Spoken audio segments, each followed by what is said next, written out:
Good evening. This is Orson Welles, your producer of a special series of broadcasts, the Mercury Summer Theater of the Air.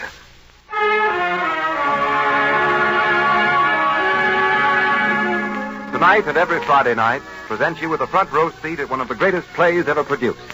So while America's famous producer, writer, director, Orson Welles entertains you, this evening Mr. Welles and the Mercury Players bring to the microphone the great romance by Alexander Dumas, The Count of Monte Cristo.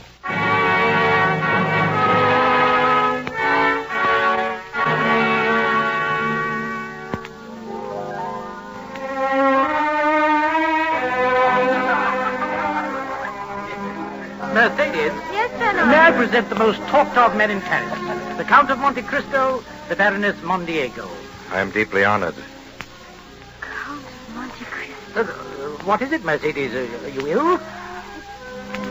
It's nothing, Fernand. Will you give me your arm, Count Monte Cristo? I am honored, madame. Is it true, Count, what everyone is saying about you? What are they saying, madame? That you've seen so much, traveled so far, and suffered so deeply. I have suffered deeply, madame. Long ago, I loved a girl. I thought she loved me well enough to wait for me, and even to remain faithful to my grave. When I returned, she was married. You have forgiven her for all she made. It was a continuous scratching, as if made by a huge claw, or some iron instrument scraping against the stones.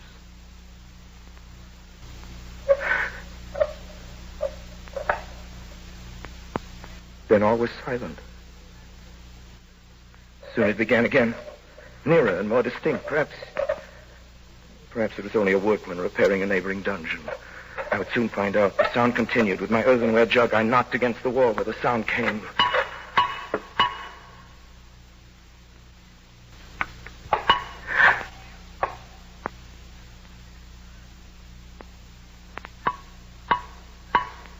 Each time I knocked, the knocks were repeated on the other side of the wall. When I stopped knocking, the other also stopped. After that, there were no more sounds. The night passed in complete silence. I never closed my eyes. 3 days passed, 3 long days. Never a sound. At last, on the 4th evening, whoever it was quite close to me now. I wanted desperately to help him, but I had nothing, no knife or sharp instrument. I smashed my earthenware jug. And that night I moved my bed out from the wall. Moved it out from the wall and started to scrape the plaster with a piece of the broken jug. Soon the fragments of plaster began to fall away. In 3 days I uncovered a large stone. And the next day about noon, the stone began to move.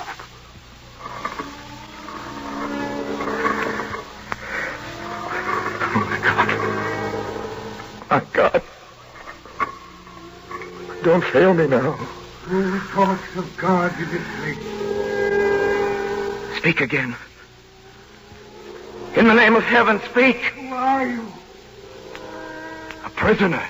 How long have you been here? Since the 28th day of February, 1815.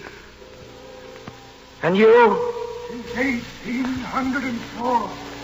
When he...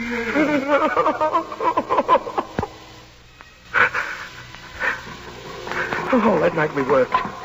And then, just before dawn, a portion of the floor in my cell gave way. And from the bottom of this passage, the depth of which was impossible to measure, appeared the head, then the shoulders, and lastly the body of a man.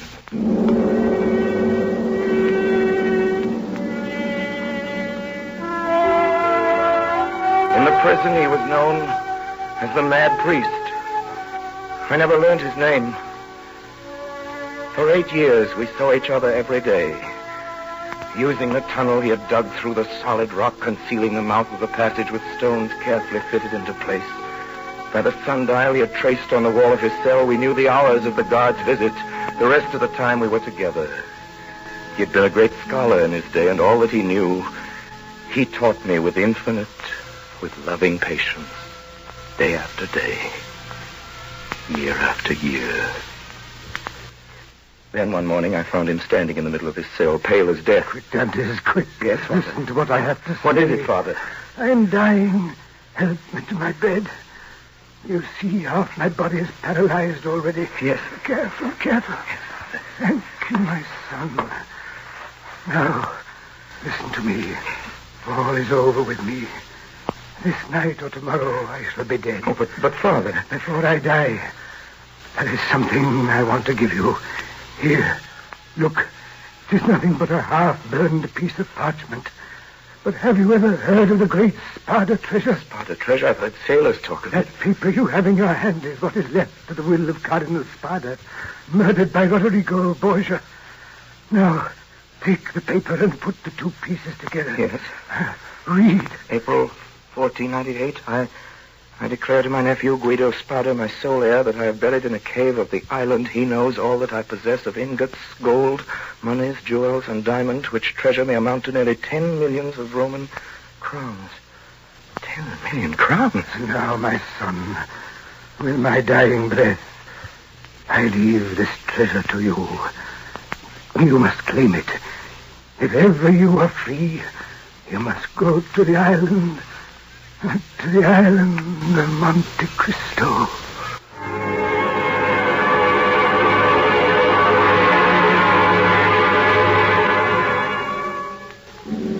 Two days later, in fearful agony, he died. I closed his eyes and laid him out to rest as well as I could. And the next morning, while I lay hidden in the cell, two guards came and brought an old sack in which to bury him. Then they went away for a stretcher. Quickly, I unlaced the sack, drew out the corpse of the priest, and carried it through the tunnel to my cell. I laid it out on my bed, turned the head to the wall, and covered it with a sheet. And for the last time, I kissed the ice-cold brow. Then went back to the dead man's cell. I could hear steps in the passage as the guards came back with a stretcher. Quickly, I got into the sack in the place of the corpse. I laced the sack around my body. I lay stiff, hoping they would not hear the beating of my heart. Here we go. You take the head, I take the feet. All right. Up she goes. I've got him. Here we go. Funny thing, you feel him through the sack? Him dead 12 hours and he's still warm. Hold him while I open this door.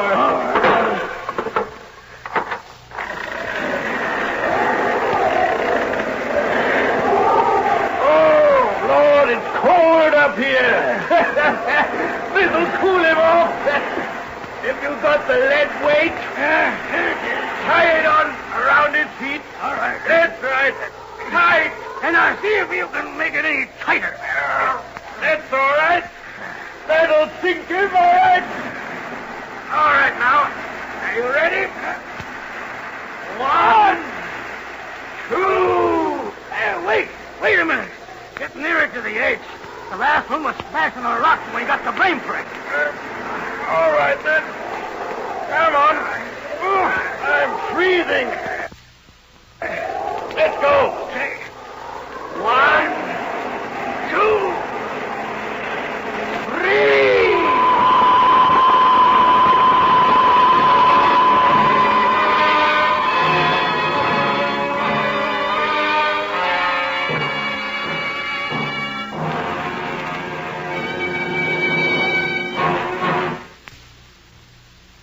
Ladies and gentlemen, this is Orson Welles bringing you The Count of Monte Cristo, a Mercury Summer Theater production. You've just heard the first half of it. Our whole Mercury cast for tonight is mainly recruited from over on 54th Street from the Adelphi Theater. From the Mercury's latest production, the musical extravaganza Around the World. Stefan Schnabel, Brainard Duffield, Guy Spall, who are severally responsible for Edmund Dante's downfall tonight, have lots to do with the success of Around the World.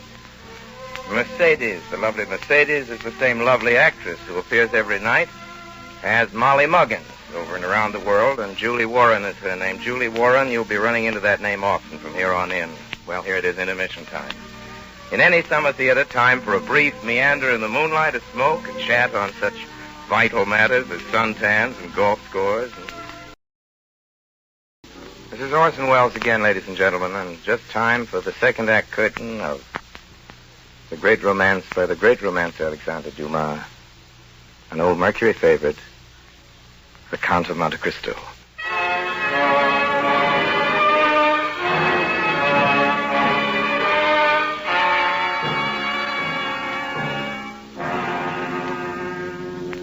In September 1834, there appeared in Marseille a man of about 40, of a pallor that was almost livid.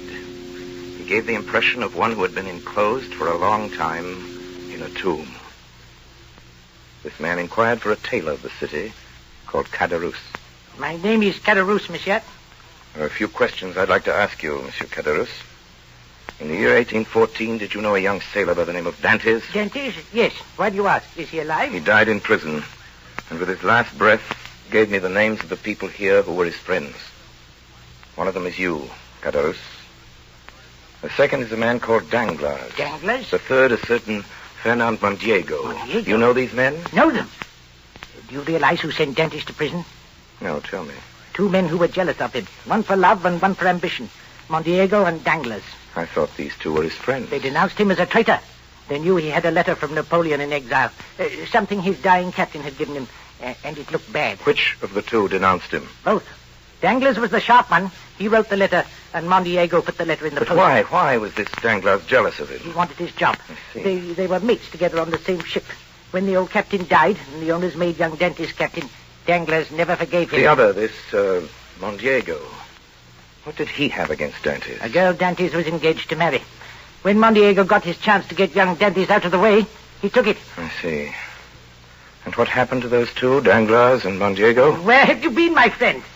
Danglars is a millionaire, has a banking house of his own. Baron Danglars, he calls himself now.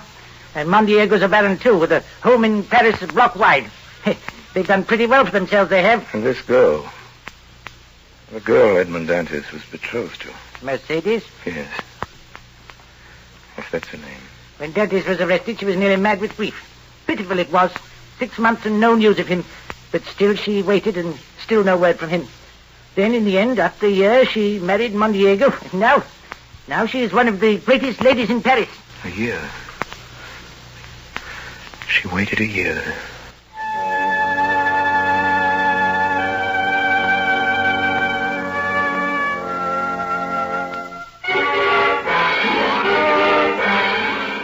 Mondiego, Danglars, de Villefort. Mondiego, Danglars, de Villefort. Alley! Yes, master? Alley, here, 100,000 francs. Spare no expense. Find out everything there is to know about these three. Every move they've made. Yes, master. Find out about their homes, their wives, their children, friends. Yes, master. Find out where they got their power, how they made their money, whom they robbed, whom they cheated, whom they murdered.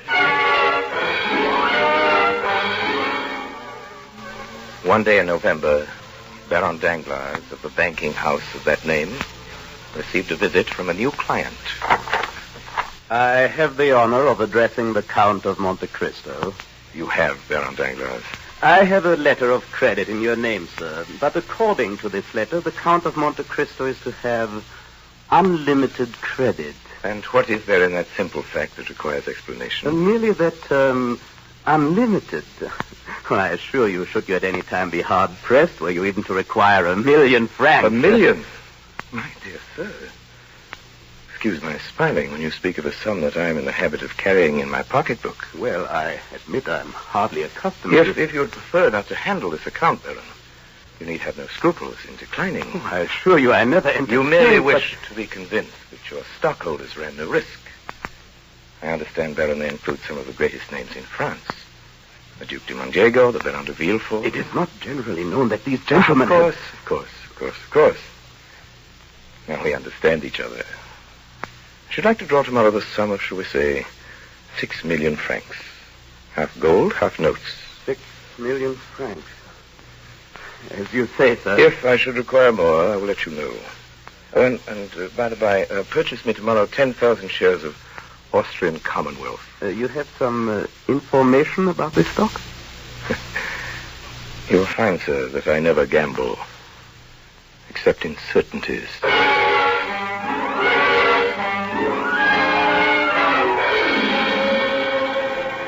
Mondiego. You're late, Villefort. I hope it's something good this time, Danglars. We need it. Just arrived. A private message for the Count of Monte Cristo. Does he know we intercept his messages, Danglars? Who cares? A secret treaty has been signed tonight. Anglo-Italian shares due sharp rise. Buy all available shares. Well? We are going to buy. Danglars, I'm worried. Everything we've touched has gone wrong lately. Those... We've got to plunge, gentlemen. If it were not for the Count of Monte Cristo's deposit, we have been bankrupt. If that money should be called for today or tomorrow, the next day, this bank is ruined. Danglars, I don't see what that has to do with us. You don't? Well, if I go, you go, all of you. Now then, I propose to buy every share of Anglo-Italian that comes into the market. With what? My friends, you forget. The Count of Monte Cristo has 16 million francs on deposit in this bank. And what about this message of his? Does the Count of Monte Cristo get to see it? This message, gentlemen, was lost in transmission.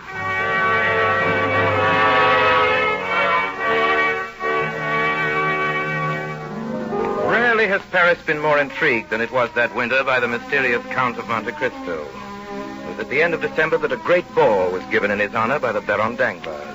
Count de Monte Cristo, Professor de Mondiego. we have missed you. In so short a time, madame.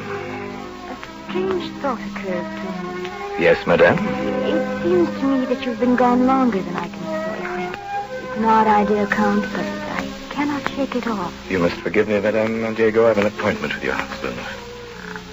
Tell me who you are. Madame, I am the Count of Monte Cristo. And the world is mine.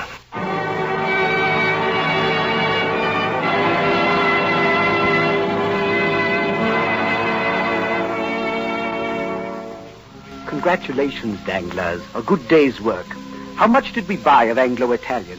62,000 shares. Who was selling? I don't know. Couldn't find out. Baron Danglars, Yes? the Count of Monte Cristo would like a word with you. Tell him I can't see him. Good evening, gentlemen. A delightful party. I hope I don't intrude. Danglars, de Villefort, Mondiego. How fortunate, gentlemen. I'm here to say goodbye to all three of you. Bye. I have decided to leave Paris for a while, perhaps forever. Before I go, there are certain things I have left to do. Baron Danglars, my credit on your books as of tonight is 16 million francs. That's about 4 million to cover certain stocks I sold short today. It is a check for 10 million francs made out to cash. I will take half in gold and half in notes. But surely... I beg your pardon? Such a very large Oh, sum. by the way, Baron, you may be interested to learn that less than an hour ago, Anglo-Italian went into liquidation. But that means... It means that you three gentlemen are ruined. It means that you, Danglars, have robbed the poor and helpless for the last time. I'll prosecute you for this. I'll issue a warrant for your arrest. I don't think you will, Baron de Villefort. Since noon today, there has been in the hands of the Minister of Justice a complete record of the career of Baron de Villefort. Spy, thief, forger, informer. Who are you? Who am I? Still you do not know? I know you very well, Fernando Mondiego. And tomorrow all Paris will know you for what you are. Deserter, traitor, murderer. Who are you? What have we done to you? You condemn me to slow death. You deprive me of love, of freedom, of happiness. Stop! What is your name? I have but to pronounce it to strike you to my feet. Look at me, Fernand Mondiego. I am the specter of a wretch you buried in the dungeons of the Chateau d'If. You guess it now, do you not? Or rather, you remember it. For notwithstanding all my sorrows and my tortures, I show you now a face which the happiness of revenge makes young again. A face you must often have seen in your dreams since your marriage. Fernando Mondiego with Mercedes, my betrothed. You... Yes! I am Edmond Dantes.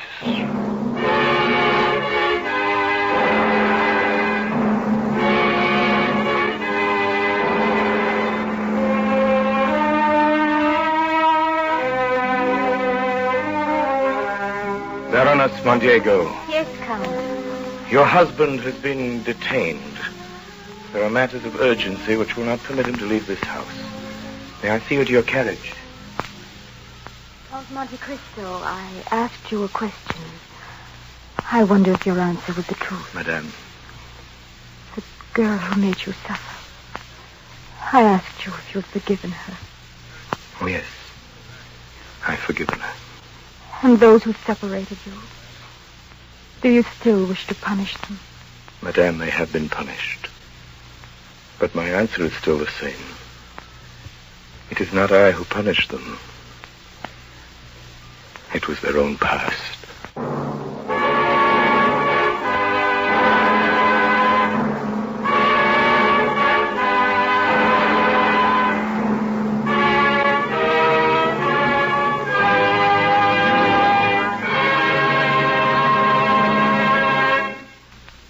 Orson Welles will be back in just a few seconds to tell you about next week's production of the Mercury Summer Theater. Now, here is Orson Welles. Next week, ladies and gentlemen, we bring you a classic of radio, The Hitchhiker by Lucille Fletcher. That's the same time next week, same station. Please join us. Until then, speaking for Bernard Herrmann, who composes and conducts our music, as always, and indeed for all of us in the Mercury Theater, I remain, as always, obediently yours.